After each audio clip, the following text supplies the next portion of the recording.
그날에 내가 말하기를 여호와여 주께서 전에는 내게 노하셨사오나 이제는 주의 진노가 돌아섰고 또 주께서 나를 아니하시오니 내가 주께 감사하겠나이다 할 것이니라. 보라 하나님은 나의 구원이시라.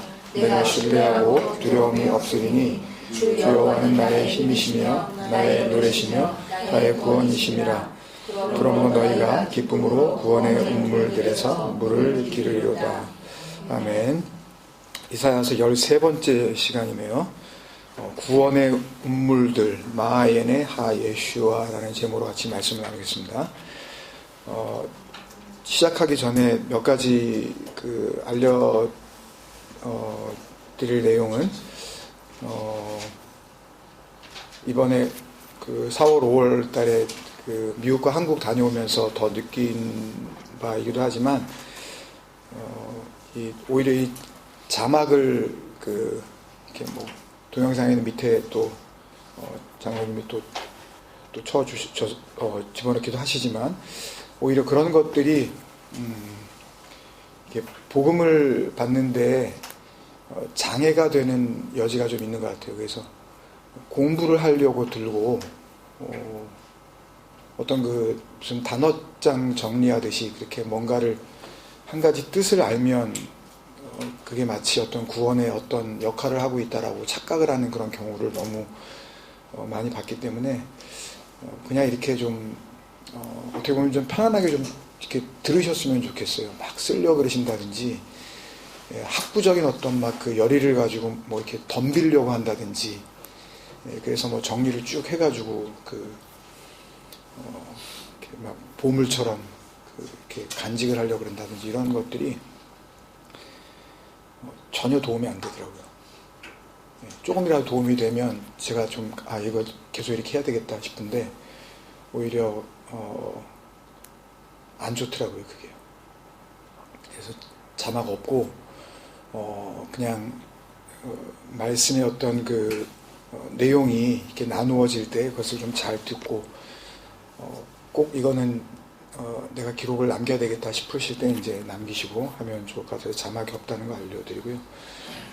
그리고 구체적으로 다 말씀드릴 수는 없지만 아직 검사 중인 부분도 있고 현재 상태가 계속해서 설교를 준비하고 또 일을 하고 하는데 좀 어려움이 좀 있습니다. 그래서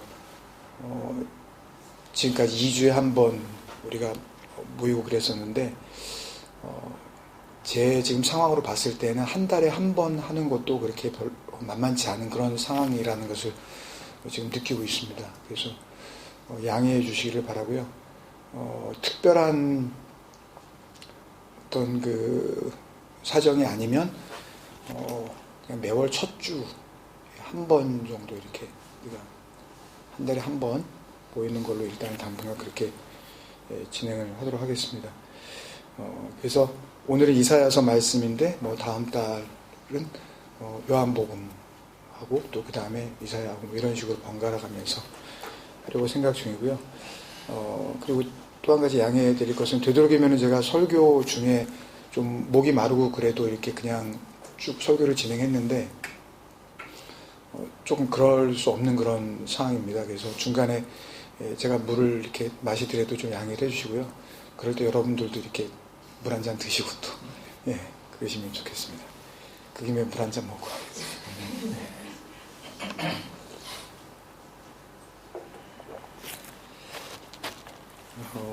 이사야 13장을 이제 보면 알 수 있지만 이사야 13장부터는 나중에 이 남유다를 멸망시키게 되죠. 이 바벨론에 대한 하나님의 경고의 말씀이 나와요. 14장도 마찬가지고 또 15장, 16장에 이렇게 넘어가면 이 선지서를 통해서 특별히 철저하게 하나님께 버림받은 어떤 민족의 대명사처럼 자주 등장하는 모압 족속에 대한 경고의 말씀이 나옵니다. 17장에 가면 다메섹, 우리 7장에서 같이 확인했었던 아람의 수도죠. 그러니까 이 아람에 대한 그 경고의 말씀이 나오고 18장, 19장, 20장에 가면 구스와 애굽에 대한 경고의 말씀이 나옵니다. 그러니까 오늘 이 12장 말씀은 12장 말씀이 끝나고 나면 이제 유다와 이스라엘에 대한 말씀이 아예 안 나온 건 아니는데 이제 22장에 가면 또 다시 이제 이스라엘과 유다에 대한 말씀이 나오긴 하지만 당분간은 더 이상 이제 유다와 이스라엘에 대해서 말씀을 안 하셔요. 그러니까 1장부터 시작됐었던 그 유다와 예루살렘에 대한 그 계시, 또 이스라엘 백성들을 향한 하나님의 생각, 이게 오늘 12장으로 이제 결론을 내리시거든요. 그러니까 유다와 이스라엘의 입장으로 보면 당분간 하나님께서 더 이상 유다와 이스라엘에게 말씀하지 않으시는 복음의 마지막 말씀이에요. 또 오늘 우리에게 있어서도 어쩌면 하나님께서 이 말씀을 우리에게 주시는 복음의 최종 결론처럼 더 이상 말씀하지 않으실 수도 있는 그런 최종적인 복음이라고 봐야 될 정도로 굉장히 중요한 의미가 있는 그런 말씀입니다. 하나님께서 우리에게 더 이상 말씀하지 않으신다면 이제 이 말씀이 우리에게 주어지는 최후의 복음이라면 이스라엘과 유다에게 그렇게 말씀하시고 있었기 때문에 우리는 이 말씀 앞에 어떻게 대면해야 할까 하나님을 이런 생각을 하게 됩니다. 오늘 이사야 12장은 이사야 1장부터 시작되었었던 하나님께서 하시는 그 계시의 말씀, 그 복음의 결론입니다. 근데 이사야 1장이 시작되면서 1장 1절에 이스라엘과 유다를 향한 하나님의 말씀을 받은 그 이사야 선지자가 그 말씀이 이사야 자신이 본 계시라고 그랬어요. 기억나시겠지만 그 계시는 히브리어 명사 하존의 번역이라고 그랬고, 하존은 하나님의 구원의 계획, 하나님의 구원의 소망, 하나님의 비전이죠. 그러니까요. 구원에 대한 하나님의 비전, 하나님의 진리의 말씀, 7장부터 예고하셨던 그 임마누엘, 메시아, 사람을 구원하시려는, 하나님의 생명으로 인도하시려는 그 메시아, 그리스도, 다 같은 말이라 그랬죠. 그 은혜의 복음이라고 설명을 드린 적이 있습니다. 하존이, 그 계시가요. 그렇다면 오늘 이사야서 12장 말씀은 이사야서 1장부터 11장까지 이사야를 통해서 보여주신 하나님의 구원의 비전, 하나님의 그 소망, 하나님의 그 복음이 이루시는 그 마지막 이야기, 그 완성된 모습이 어떠한지를 밝혀주시는 말씀이라는 거죠. 굉장히 의미가 있죠. 짧지만. 그러니까 오늘 이사야 12장 말씀은 1장부터 11장까지의 말씀이 복음으로 들린 자들에게 해당되는 말씀이에요.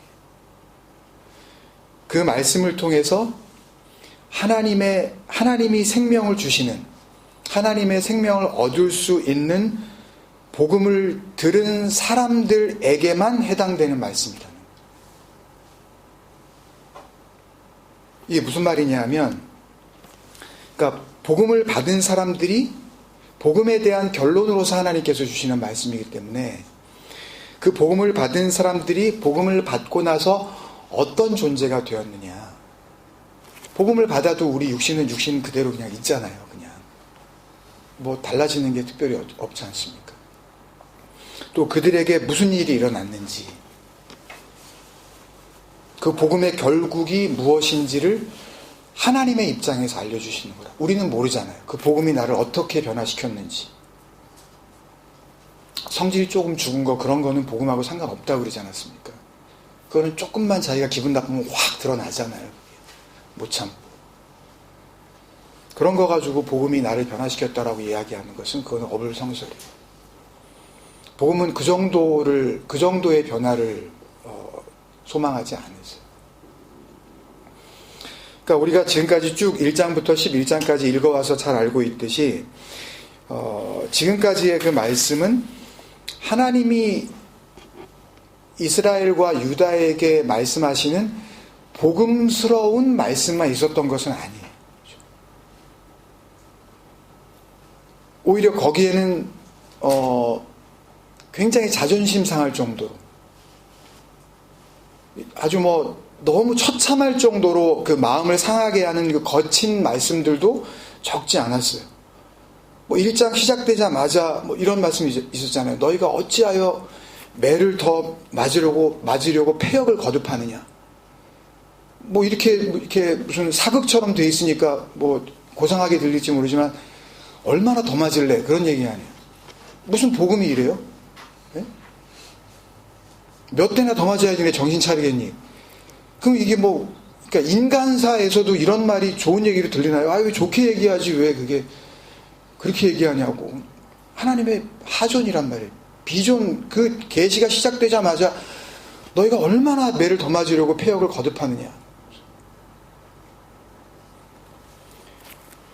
그런 복음스럽지 않은 말씀도 적지 않았고, 또 역사적 이 국가적 상황으로 보면 주변의 아람이나 블레셋이나 아수르 같은 그 위협적인 이방 나라들의 그 침략이 많았는데도 불구하고 이스라엘을 지켜주시는 하나님께서 그런 침략을 좀 막아주시는 게 복음이어야 되는데 그걸 막아주시기는커녕 오히려 그 이방 나라들을 부추겨서 이스라엘과 유다를 치게 하시고 아예 그 두 나라를 망하게 니네 아예 그냥 싹 쓸어버리겠다라고 말씀하시는 그 저주의 예언들이 차고 넘쳤었단 말이에요. 근데 그런 것들도 역시 이스라엘과 유다에게 또 2차적으로 보면 그 말씀을 복음으로 들어야 하는 또 다른 이 땅의 약속의 백성들에게 하나님께서 하시는 복음이잖아요. 근데 복음스럽지 않단 말이에요. 이사야가 하나님께로부터 받은 계시, 하존. 그러니까 하존은 복음의 다른 말이라고 그랬으니까 그것들도 역시 하나님께서 소망하시고 있는 하나님의 비전인 그 구원을 이루시기 위한 그 말씀으로 일하시는 하나님의 그 열심이었단 말이죠.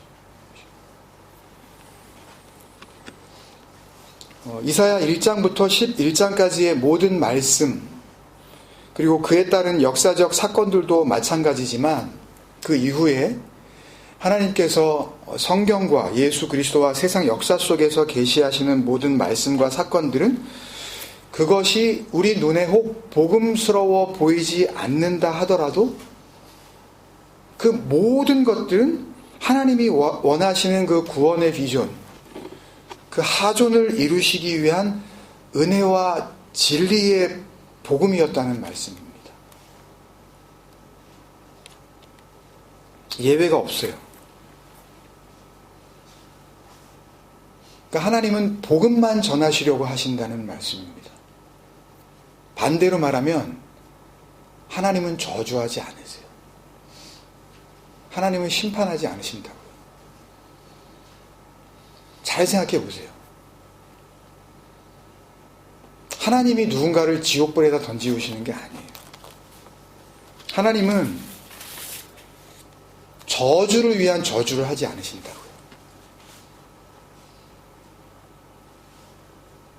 죽어라 그러면서 정말 죽이기를 위한 그 죽음을 주시지 않는다고요.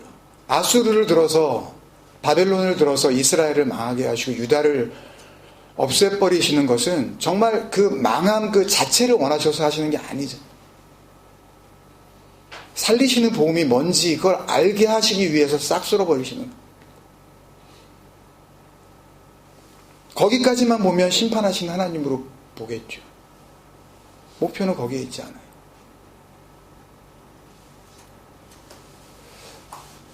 어떤 부모는 그걸 통해서 자기 스트레스를 해소하는 그런 경우도 없지 않아 있는지 모르겠지만 요즘 한국 뉴스를 보면 자기가 낳은 아이들을 이런저런 이유에 의해서 폭행으로 사망에까지 이르게 하는 그런 경우들이 있으니까. 근데 제정신이라면 예를 들어서 아이를 한 대 칠 때에 때리기 위해서 때리는 부모가 이건 정상이 아니잖아요. 그러지 말라고, 그렇게 살지 말라고.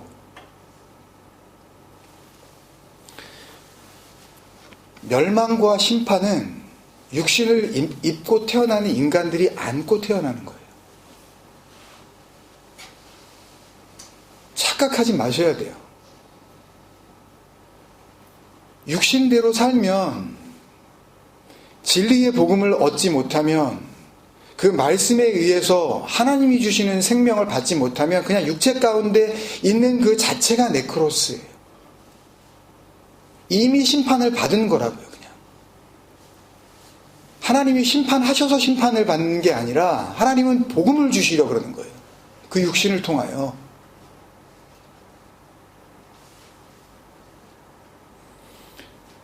그 육체의 생명이 참 자기가 잘난 듯이 알고 있는 그런 어떤 그 뛰어난 자기의 이 두뇌와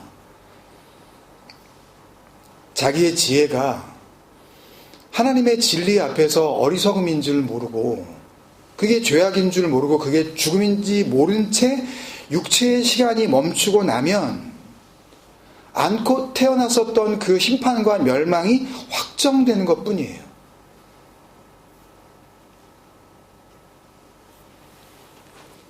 하나님의 복음을 통한 구원의 영광이 우리가 생각할 수도 없을 만큼, 고린도전서 2장 9절이죠. 하나님이 자기를 사랑하는 자들을 위하여,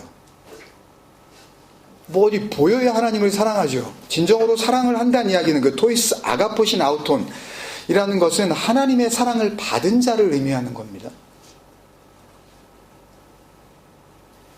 죽도록 사랑해서 한평생 검은머리 팥불이 되도록 사랑하겠다고 고백을 하고 수많은 사람 앞에서 맹세하고 결혼한 자기 아내, 자기 남편도 온전히 사랑하지 못하는 자들이 어떻게 보이지도 않는 그 하나님이 어디에 있는지도 모르는데 뭘 사랑한다고, 돈 얼마쯤 띄어가지고 그걸 정기적으로 바치는 게 그게 사랑입니까?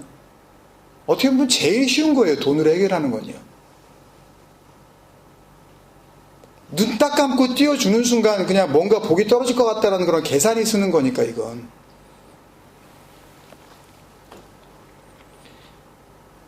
하나님이 자기를 사랑하는 자들을 위하여 예비하신 모든 것은 뭐겠어요? 하나님께서 은혜로 주시는 하나님의 생명이죠. 그것은 눈으로 보지 못하고 귀로도 듣지 못하고 사람의 마음으로도 생각지 못하였다 함과 같으니라. 이 말씀이 이사야서 말씀 인용이거든요. 사도 바울이 고린도 교회에 편지했지만 이사야서 64장 4절과 65장 17절의 말씀을, 그러니까 성경 전면에 흐르고 있어요. 하나님께서 주시는 그 구원의 영광은 상상할 수 없어요. 무슨 뭐 천국 갔다 와가지고 뭐 황금길을 걸었다, 뭐 12진주 대문이 있다, 그런 상상할 수 있는 류의 것이 아니에요. 진리죠. 나중에는 황금길도 진릴 거예요, 아마. 영원히 거기서 있어야 된다면 그런 종류의 것이 아니라 상상할 수가 없는 거예요. 무슨 말씀이냐면 하나님께서 은혜로 주시는 그 생명, 그 구원의 영광이 사람이 상상할 수 없을 정도로 크다면요, 그 반대에 있게 되는 멸망의 고통 또한 상상할 수조차 없겠죠. 끔찍할 겁니다.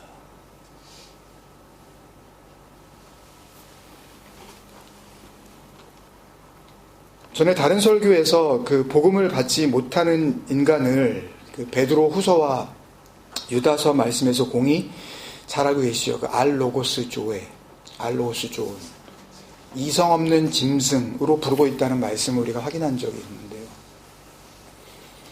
거기서도 알 수 있듯이 인간이 육체를 입은 하나의 생명체로서 그냥 우리 지금 있는 이 상태, 자연적 생태계에 생산물의 하나로 지금 존재하고 있는 거 아닙니까? 그렇잖아요. 하나님이 물질 세계를 창조하신 어떤 그 섭리 안에서, 그 생태계 안에서 생산된 생산 프로덕션들 아닙니까, 우리가? 혼자서 우리가 자생적으로 나온 게 아니잖아요. 생산물이란 그 생산물의 하나로 존재하는 것은 그저 하나님께서 멸망 가운데 있다가 멸망으로 가는, 그러니까 하나님이 따로 심판하셔야 하는 멸망이 아니라 본능대로 사는 그것이 이미 하나님의 그 진리의 복음 앞에서는 멸망이고, 그렇기 때문에 그 멸망 가운데서 벗어날 수 있는 복음을 주시는 분이 하나님이시며, 그 복음을 통한 진리의 자유, 그 하나님의 영원한 생명을 얻지 못하면 그대로 멸망이 확정된다는 것이 성경이 우리에게 주시는 하나님의 구원의 섭리라는 것입니다. 이 부분이 정확해야 복음이 제시하고 있는 구원의 길도 더욱 분명해져요. 베드로후서 2장 12절이었죠. 그러나 이 사람들을 의미하는 것은 그 앞에 말씀들을 보면 하나님의 은혜를 방탕한 것으로 바꾸고, 그러니까 세상적인 것으로 바꾸고, 은혜를 줬는데 예를 들어서 성전을 짓고, 은혜를 통하여서, 그 율법을 통하여서 진리를 알려주시려고 하는데 그것을 진짜로 체계화시켜서 그것을 시스템으로 만들고 그 제사를 드리게 하는, 에클레시아는 그런 교회의 건물이 아니며 하나님께서 진정으로 원하시는 그 영과 진리 안에서의 예배는 예수 그리스도의 십자가의 은혜로 말미암아 한 번에 완성되어지는 영적 예배라는 것을 알려주셨는데도 불구하고 썬데이를 주일로 만들어서 매번 교회라는 장소로 불러 모이게 하는 그런 모든 것들이 하나님의 은혜를 방탕한 것으로 바꾸는 자들의 거짓이라는 말이에요. 그게 우리 주 예수 그리스도를 부인하는 거예요. 그게 이 사람들이거든요. 그러나 이 사람들은 본래 잡혀 죽기 위하여 난 이성 없는 짐승 같아서, 그냥 도살되기 위해서 나는 짐승들, 하나님께서 다 잡아먹으라고 하는, 그 알지 못하는 것을 비방하고 보이지도 않는 그 하나님의 소망을 보이는 육신을 입고 있는 자들이 봤을 때에는 알지를 못하는 거죠. 보이지가 않으니까. 자기가 경험한 것만 인정을 하니까. 자기가 이해하고 납득한 그거를 복음을 들었다라고 생각하는 자들이니까. 그러니까 그들에게는 교회가 필요하고 매번 드려야 하는 예배가 필요하고 그들이 따라야 하는 신앙적인 롤 모델로서의 리더와 목사가 필요한 거예요. 그걸 그들이 멸망 가운데에서 멸망을 당하며 라고 사도 베드로가 분명하게 우리에게 알려주고 있잖아요. 그리고 17절에 이런 진리 없는 육체 가운데 살고 있는 인간을 비유적으로 단적으로 표현하는 선언이 나와요. 오늘 말씀에 결론적으로 주시는 3절의 말씀과 연결이 되어 있는데 17절에 보면, 베드로후서 2장 17절에 보면 이 사람들은 물 없는 셈이요, 페가이, 페게, 물은 물이에요. 셈은 운물이에요. 근데 휘도르, 물이거든요. 근데 안 휘도르, 물이 없대요 거기에. 안 휘도로스, 아니도로이, 페가이 아니드로이, 물이 없는 셈이래요. 광풍에 밀려가는 안개가 잠깐 있다가 사라지는 그런 존재인데 광풍까지 불어요. 견딜 수가 없는 거죠. 그들을 위하여 캄캄한 어둠이 예비되어 있나니. 하나님께서 따로 예비하셨다라기보다는 그들 자신이 그 어둠의 상태에서 그냥 어둠의 상태로 계속 유지가 된다라는, 테레오 아시죠? 그대로 그냥 유지하고 있는 거예요. 어둠을 품은 채 어둠으로 가는 겁니다. 유다서 뭐 한 장밖에 없으니까 그냥 10절도 같은 증언이죠. 이 사람들은 무엇이든지 그 알지 못하는 것을 비방하는도다. 진리를 알지 못하면서 복음을 알지 못하는 자가 진리를 비방하게 되는 거죠. 또 그들은 이성 없는 짐승같이 본능으로 아는 그것으로 멸망하느니라. 그러니까 본능대로, 그러니까 이 자연적으로 자기가 이해하는 수준, 그것을 안고 푸데이로 그냥 멸망을 자초하는 거예요. 하나님이 따로 주시는 것이 아니라. 그렇기 때문에 사도 바울이 로마서 8장에서 끊임없이 여러 번 너희가 육신대로 살면 반드시 죽을 것이로되 이렇게 말을 하고 있죠. 영으로서 몸의 행실을 죽이면 살리니, 하나님의 영을 받아서 뭐 몸의 행실을 단정히 하자 이런 이야기가 아니라 육체를 통하여 나타나는 모든 행위, 그 작용, 심지어는 복음도 자기의 이해의 수준으로 그것을 갖다가 움켜쥐려고 하는 그런 욕심, 이런 모든 것들이 몸의 행실이에요. 그것을 하나님의 영으로, 진리의 말씀으로 나나토스, 그렇게 죽음을 맞이하게 되면, 그러면 자오, 생명을 얻게 되리니, 살리니, 무릇 하나님의 영으로 그 진리의 말씀으로 인도함을 받은 사람은 곧 뭐예요? 하나님의 아들이라.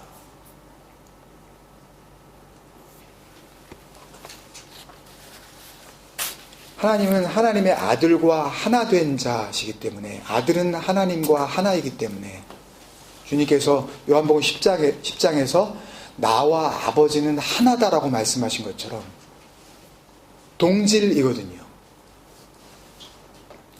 같은 생명을 이야기하시는 거거든요.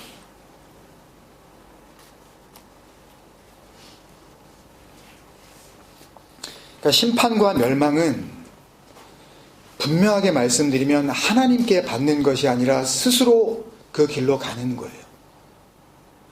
자기가 선택하는 거예요. 그 길이 좋아 보여서. 좋아 보이니까 그렇게 하잖아요. 헌금도 드리고 예배도 빠지면 안 되고.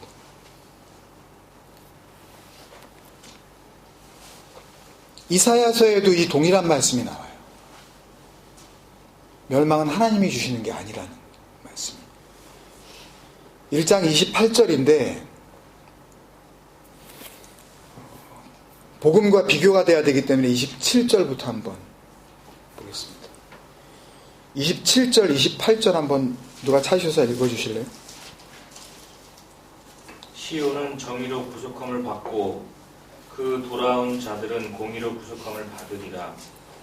그러나 패역한 자와 죄인은 함께 패망하고 여호와를 버린 자도 멸망할 것이라. 네, 아멘. 시온은 정의로 시온은 기억나시나 모르겠어요. 그 치윤 할 때 그 물 없음이 확인된 곳. 굉장히 이 물에 대해서, 그 생명의 물에 대해서 강조를 많이 하시거든요.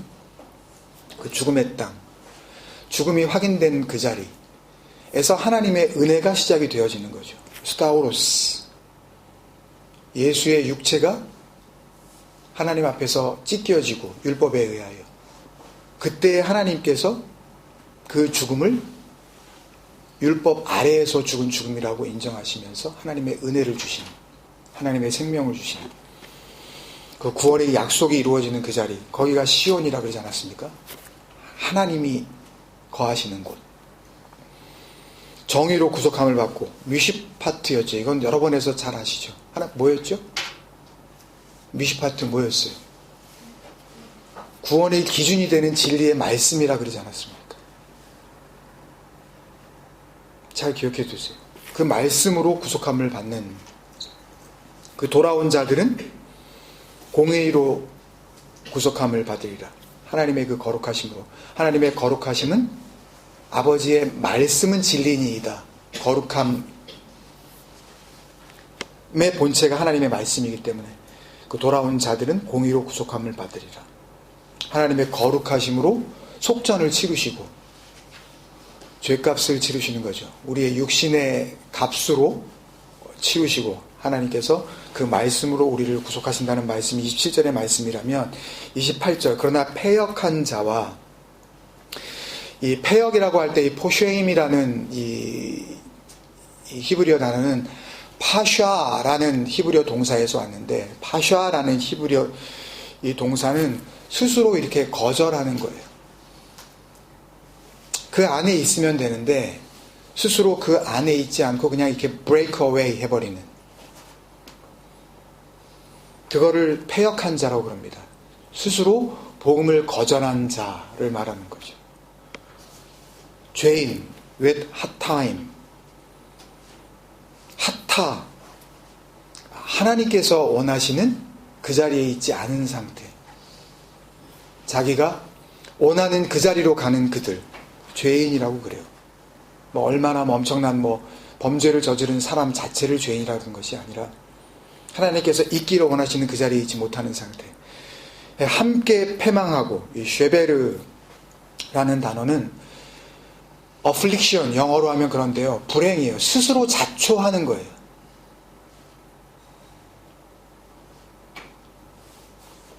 여호와를 버린 자도 멸망할 것이라. 버렸다라고 할 때 그 아자브 여호와인데요. 이 아자브라는 단어도 역시 스스로 이렇게 하나님을 forsake 해버리는 거예요. 필요 없어 하나님. 진리가 무슨 소용이 있어. 라는 그런 상태. 하나님을 버리기로 결정한 사람들. 여러분 오해하지 마십시오. 이사야 1장에서 하나님께서 계속 그러시죠. 너희 번제와 그 무수한 희생 제물과 예배 드렸단 말이에요. 흠없고 점없는 어린 양 가져와서 무수한 희생 제물 드렸단 말이에요. 너희의 월삭과 안식일과 대회와 성회로 모이는 것이 내가 역겹다. 모였단 말이에요. 근데 하나님은 그걸 가지고 버렸다 그래요. 왜 모이냐는 거죠. 뭐 때문에 모였냐는 거죠. 그 모임이 도대체 무슨 의미가 있냐는 거예요.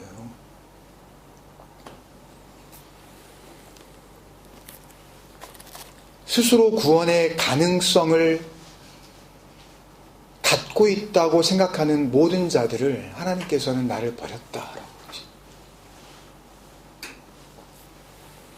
그래서 멸망은 하나님이 주시는 것이 아니라 진리 아닌 생명을, 육체 가운데 있는 그 생명을 의지하면서 그 육체의 생명을 생명으로 알고 있는 자들이 스스로 좋아라 하고 선택하는 잘못된 살길이에요. 멸망으로부터 멸망으로 가는 거예요. 그래서 하나님의 계시, 이 하존, 사람의 말이 아닌 하나님의 영, 하나님의 진리의 말씀에 의한 구원의 결국은 우선 그 구원을 받은 자에게서 이성 없는 짐승 같은 그 비진리의 본능을 제거하셔요.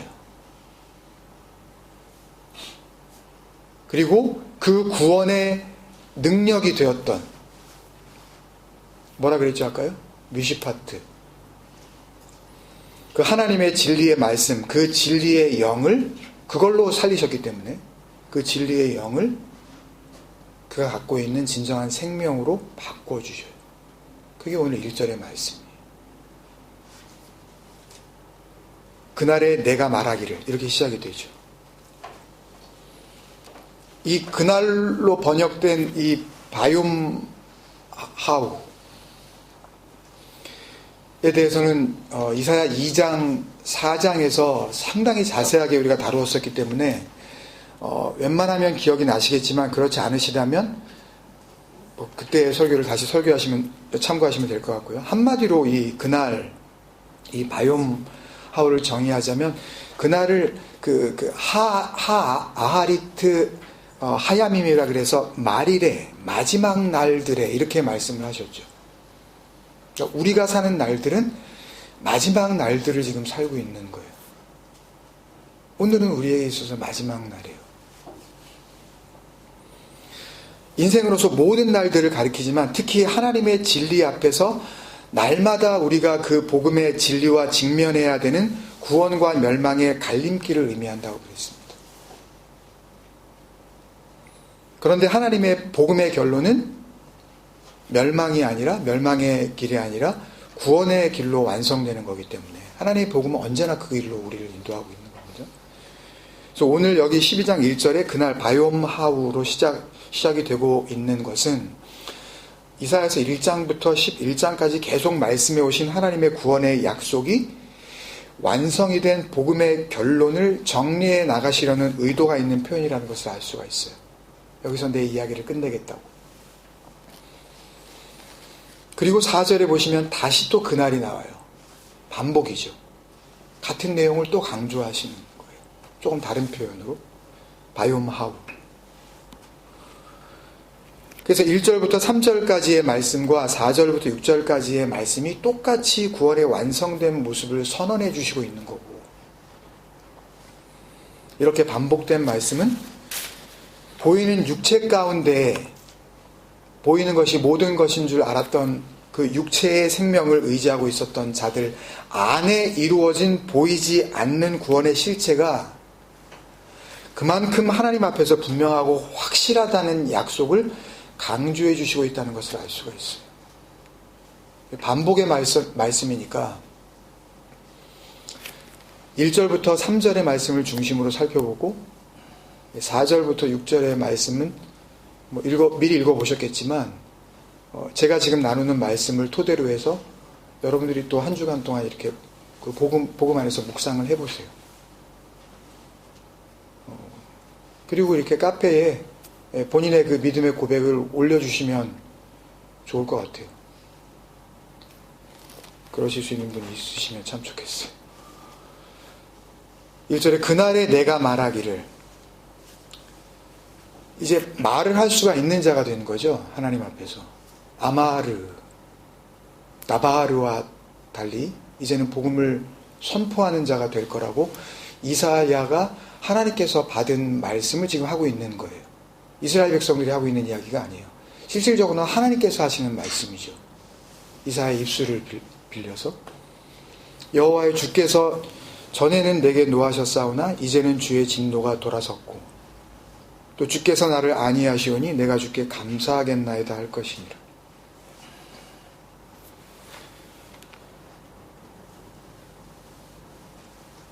그날에 내가 말하기를, 너희가 말하기를 이라는 것은 그 11장 마지막 그 16절에 나와 있는 그의 남아있는 백성, 곧 아수르로부터 돌아온 그 살아남은 자들을 이야기하시는 거죠. 하나님의 말씀에 의하여서 살리심을 받은 자들, 그 쉐아르 암미라 그랬어요. 그러니까 11장 1절에 보면 그 이새의 줄기에서 한 싹이 나며 그랬잖아요. 이 계자에 대해서 말씀을 드렸었죠. 그 쓰러진 나무의 줄기. 이미 생명으로서의 그 근원이 끊어지고 살 소망이 완전히 없어진 그 죽은 가지에서 살아남은 살리심을 받은 백성. 그것이 너예요, 지금. 그날에 내가 말하기를 아마르 바이옴하우. 그날에 드디어 이제 복음을 말할 수 있는 자가 되었다. 라고 말씀하시는 거죠. 그리고 그들에게 전에는, 이제는 이렇게 되어 있는데 이거는 원문에는 없어요. 전부 완료형으로 되어 있는데 중간에 미완료형이 나오지만 그런 것들을 다 아실 필요는 없지만 이미 하나님께서 온전하게 이루셨다라는 시제로 1절부터 6절까지의 말씀이 구성이 되어져 있어요. 그러니까 미래형처럼 그 번역이 되었다 하더라도 원문에는 하나님께서 이미 그 일을 이루셨다라고 하는 완료형으로 이야기가 다 끝나 있다. 여호와께서 전에는 노하셨지만 이제는 주의 진노가 돌아섰고 더 이상 진노하지 아니하시고 하나님의 위로하심이 나함이거든요. 이거 아실 거예요. 전에 시편 119편 할 때 7번째 단락의 50절에 보면 이 말씀은 나의 고난 중의 위로라 할 때 그 네하마의 어원이 나함이에요. 나함을 이룬 것이, 그 위로하신 것이 네하마예요. 주의 말씀이 나를 살리셨기 때문이다. 그러니까 말씀으로 살리심을 받은 그 상태를 네하마라고 그렇게 한다 그랬고, 나함은 그렇게 살리시는 것, 하나님께서 그렇게 위로하시는 것, 그것을 의미하는 동사예요. 나를 살리신 주의 말씀, 그 구원의 말씀에 의해서만 얻어지는 영원한 위로, 뭐예요? 하나님의 생명 주심. 그것을 네하마라고 불렀단 말이에요. 그 네하마를 지금 이루시는 그 모습을 그린 것이 나함. 그러니까 지금 이사야 12장 1절에 이 하나님의 안위하시오니 라는 말씀은 하나님께서 그 진리의 말씀을 통하여 살리셨고, 그것을 통하여 영원한 위로, 그 생명 주심의 과정을 강조하시고 있는 표현이에요.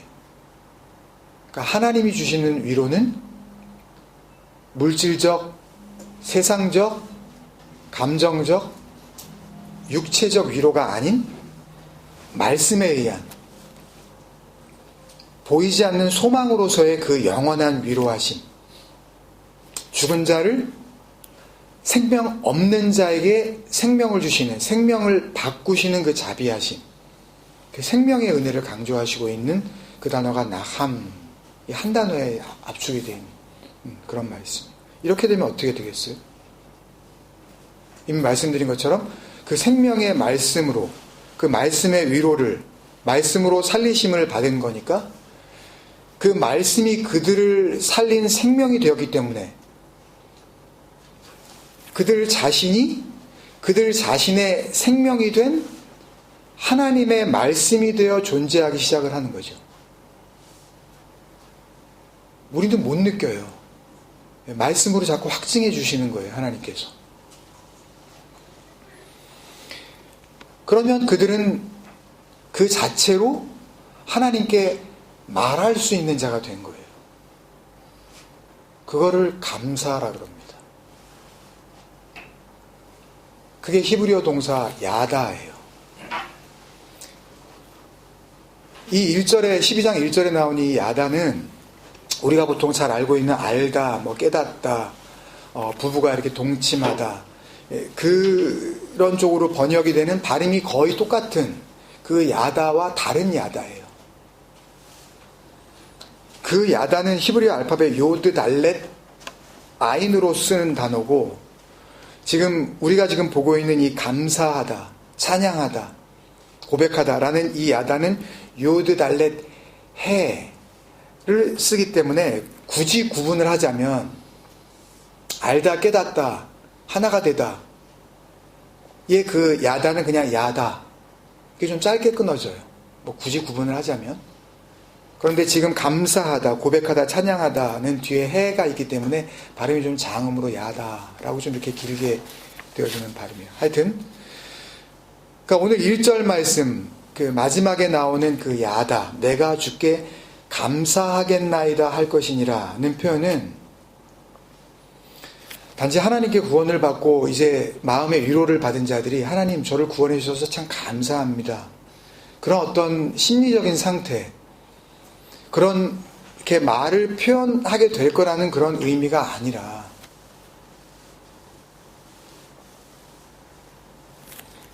하나님이 생명으로 주신 그 진리의 말씀을 갖게 되었다. 그래서 이제는 그들이 말씀으로 존재하게 되었기 때문에 이제는 그 말을 꺼내놓을 수 있게 되었다. 무슨 말을 하더라도 그들의 존재 자체가 감사하다라는 그런 의미거든요. 다시 말해서 하나님의 말씀으로 살리심을 받은 자들은 그 말씀을 생명으로 갖게 되었기 때문에 이제는 하나님과 같은 같은 말을 가진 자가 되어. 이걸 뭐라 그래요? 너희가 사람 앞에서 나를 시인하면 나도 하나님 앞에서 너를 시인하리라의 그 호몰로게오가 되는 거죠. 사람 앞에서 네가 무슨 말을 하니? 무슨 말을 가지고 존재하니? 나도 하나님 앞에서 너희와 똑같은 말을 하게 될 거야. 그 말씀이잖아요. 그 진리의 말, 그 복음의 말을 꺼내놓을 수 있는 존재가 되었다. 라는 그 구원의 결국에 대해서 알려주시는 말씀이거든요. 내 말을 받은 너희가 그런 존재라는 것을 확인시켜 주시는 거죠. 그러니까 데살로니가 전서 5장에 우리가 잘 아는 항상 기뻐하라, 쉬지 말고 기도하라, 범사에 감사하라. 이게 가능하려면 거의 실성한 사람이 되지 않으면 이게 가능하겠습니까? 영어로 보면은 그 범사에 감사를 all circumstances, 그러니까 모든 상황들 속에서 감사하라 그랬는데 감사 안 되는 경우 있잖아요. 그런 의미가 아니거든요. 이 범사에 감사하라, 그 판티 유카리스테오라는 이 유카리스테오라는 것은 카리스테오, 카리조마이, 그러니까 은혜를 받은 것을 나타내다라는 그런 말이에요. 카리스마, 하나님께서 주시는 선물, 너희가 그 은혜에 의하여 믿음으로 말미암아 구원을 받았으니 이것은 너희에게서 난 것이 아니요 하나님께서 주신 선물이라고 할 때 카리스마, 그 카리조마이, 그 은혜로 받게 되어지는 것. 근데 그 토부, 가장 좋은 것, 유카리스테오. 그러니까 판티 유카리스테이테, 이 유카리스테오라는 그 말은 어떤 상황이든지 간에 그런 하나님의 은혜를 받은 존재로 드러날 수 있는 상태가 되게 하신다는 예수 그리스도 안에서 우리를 향하신 하나님의 뜻을 말하는 거지. 18절이 나오잖아요. 어떻게 범사에 감사, 그거 안 하면은 무슨 되게 신앙이 아주 허접한 사람인 양. 항상 기도하라 그랬더니 뭐 잠잘 때 나는 꿈꾸면서도 기도한다고. 매번 꿈꿔요, 그러면? 꿈꿨도, 뭐, 기도하는 거 꿈꿨도, 왜 이럴 거예요, 그러면요? 말이 안 되잖아요. 무슨 장난하는 거예요, 지금? 하나님 말씀을 놓고? 어떻게 항상 기도해요? 그 판토테, 그 중단 없는 영원한 기도를 의미하는 건데, 이 아디 알레이토스라는 이 쉬지 말고 기도하라의 그 단어는요, 영원한 그런 의미예요. 프로시코마이, 하나님의 그 원하심, 그것이 이루어진 상태. 그게 뭐겠어요? 하나님의 말씀에 의하여 구원을 받은 상태잖아요. 영원한 생명을 얻은 상태. 그것을 쉬지 말고 기도하라가 된 상태라고 말씀하시는 거지. 쉬지 말고 어떻게 기도해요, 세상에. 그러니까 감사한 마음으로 살지 말자라는 말씀을 드리려는 것이 아니라 하나님의 구원이 우리에게 마치 감사를 표현해야 된다는 쪽으로 이해를 하게 되면, 그러면 감사 헌금, 감사 예물, 뭐 감사 예배, 이런 왜곡된 형식이 정당화되잖아요. 그리고 그걸 해놓고 마음이 뿌듯해질 건 아닙니까? 하나님의 은혜는 갚을 수도 없지만 은혜는 갚는 게 아니에요, 그건요. 그러면 은혜가 아니에요. 그건 보상이죠.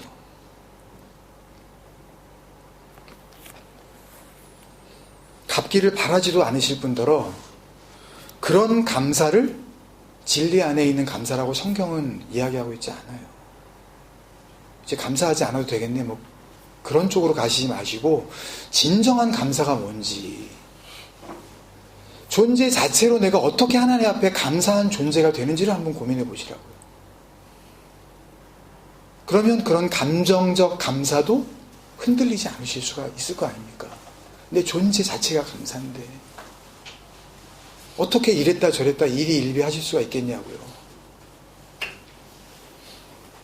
그리고 2절 말씀은 그 구성으로 봤을 때에 우리가 잘 아는 그 이스라엘 백성들이 출애굽한 뒤에 기적적으로 홍해를 건너고 추격해오던 애국 군대로부터 살리심을 받은 그 살아남은 기쁨을 노래했었던 출애굽기 15장 1절부터의 말씀, 특히 2절의 말씀과 거의 동일한 내용의 말씀이죠.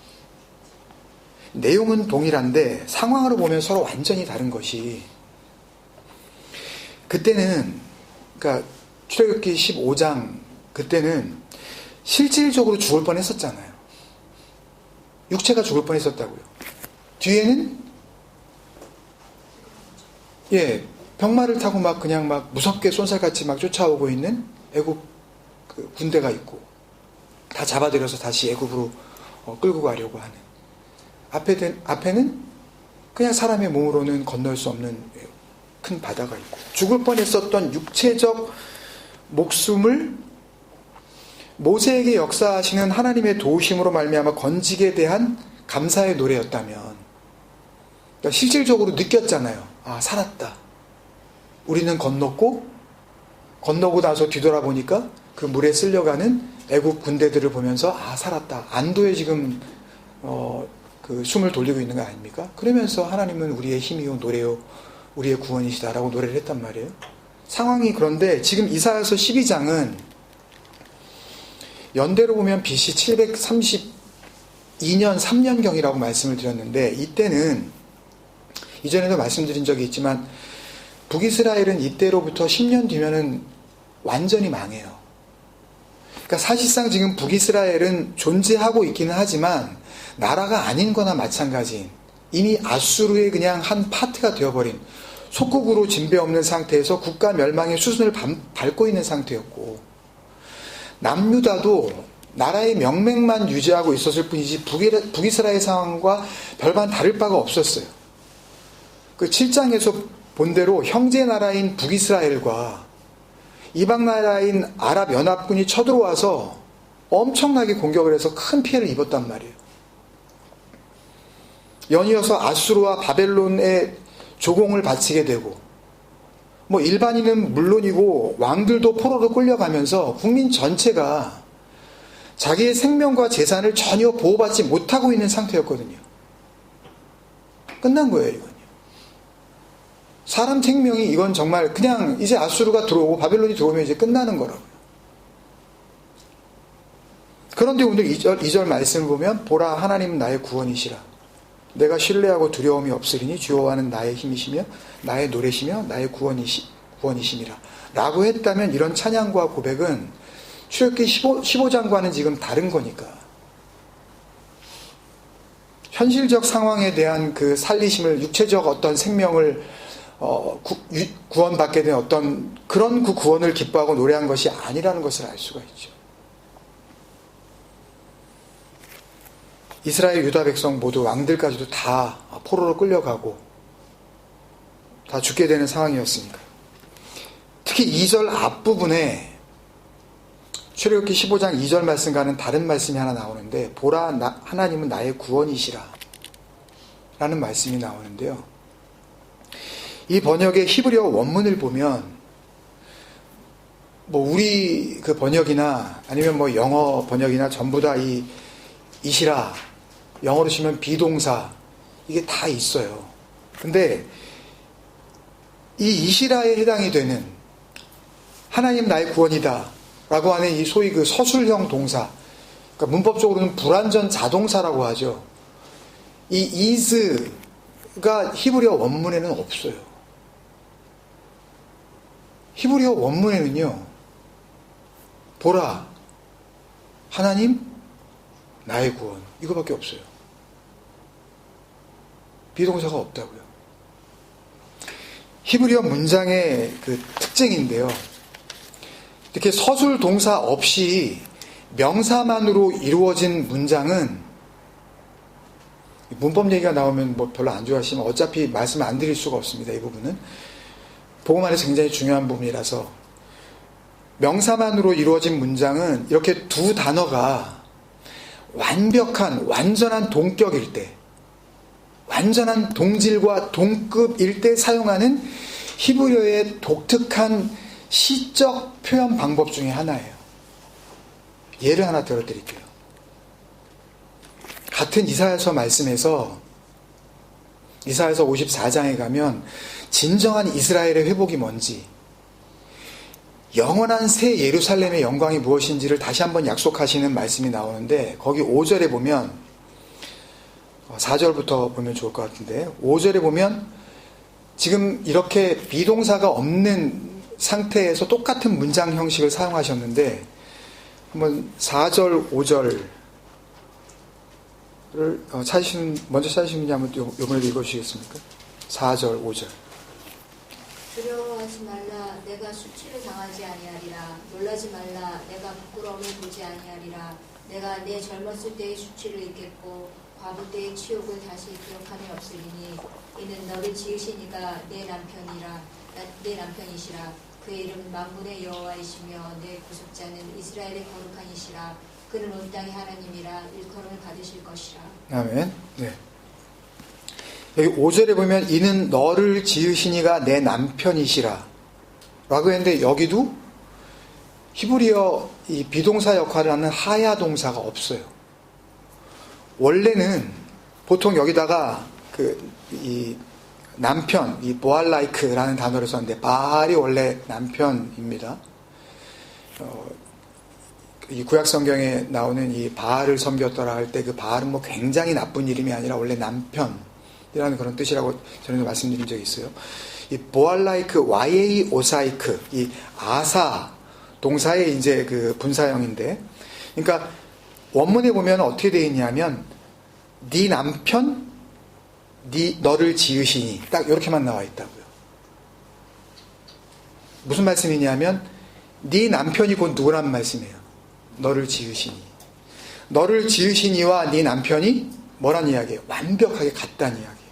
그 밑에 그의 이름은 만군의 여호와시며 라고 할 때 그 만군의 여호와, 예호와 체바오트, 만군의 여호와, 그리고 와예히, 이 이수동사가 있어야 되는데 없어요. 그냥 바로 그냥 이름이라고 하는 쉐모라는 단어만 나와요. 비동사가 없어요. 그러니까 만군의 여호와의 이름, 그의 이름은 만군의 여호와, 완벽한 완전한 동급일 때 하야 동사, 이 비동사를 빼버리고 의미 전달하는데 전혀 문제가 없으면서 더욱더 두 단어가 온전하게 하나된 동사로서 의미가 같다라는 것을 강조하는 시적 표현을 이렇게 쓴다고요. 히브리적으로. 뭐 예를 들면은 뭐 한국말도 가능하죠. 히브리어와 이 한국말이 교차어로 이렇게 같은 그 형태의 말인데, 뭐 저 사람 우리 아빠 되죠.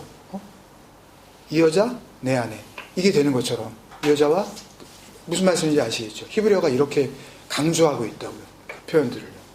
그러니까 오늘 2절 말씀에 보라 하나님은 나의 구원이시라는 의미는 잘 생각해 보세요. 단지 하나님께서 나를 구원해 주실 것이다. 그냥 겸손한 말로 그냥 하나님께서 나를 구원해 주셨다. 그렇게 되면 어떻게 됩니까? 구원하신 하나님은 하나님 그대로 계시고 구원을 받은 나는 나대로 그대로 존재하겠죠. 그런 말씀이 아니에요. 네가 받은 구원이 곧 하나님이라는 말씀. 네가 뭘 받았는 줄 아니? 네가 어떤 생명을 받은 줄 알아? 네가 어떤 존재가 되었는 줄 아니? 불경스러워서 제가 어떻게 하나님하고 같이 동급으로 제가 뭐 그렇게 사시든지, 그러면 계속 하나님을 마주보면서 그분을 섬겨드리든지, 그렇게 율법으로 온전하여질 수 있는지 한번 해보시든지,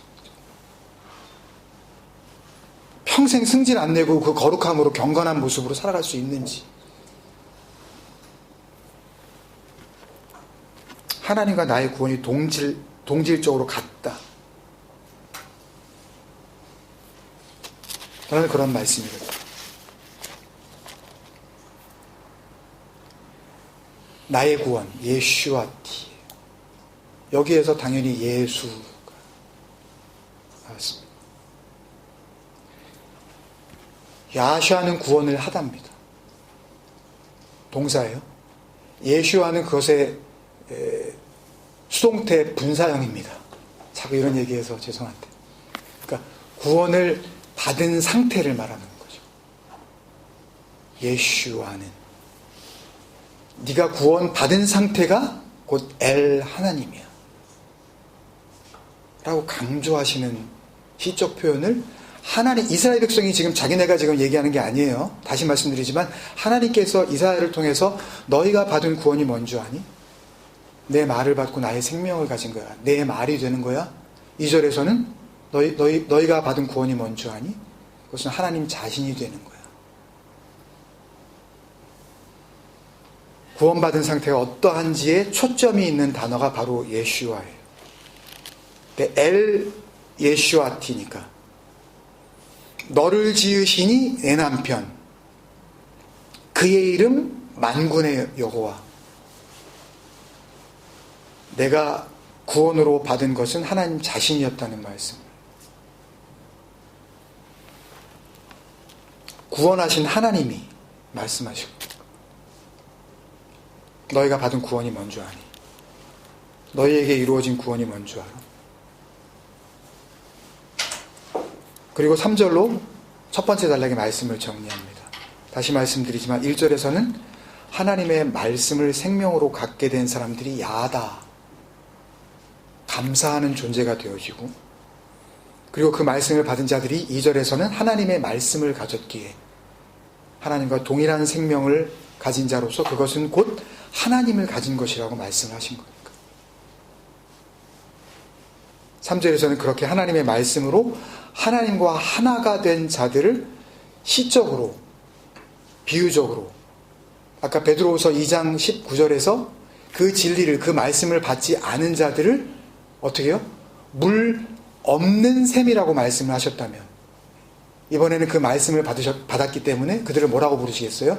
물 있는 셈이라고 말씀을 하시겠죠. 세상은 둘로 나뉘어집니다. 물 없는 셈으로 계속 존재할 것인가?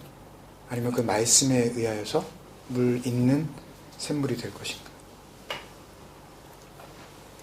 여기서는 하나님의 말씀을 받고 그 말씀에 의해서 생명을 얻은 자들이니까 이제는 물 있는 샘들, 물 있는 운물들이 되는 거죠. 너희 안에 이제 마실 물이 있다고 불러주시는 이름이에요.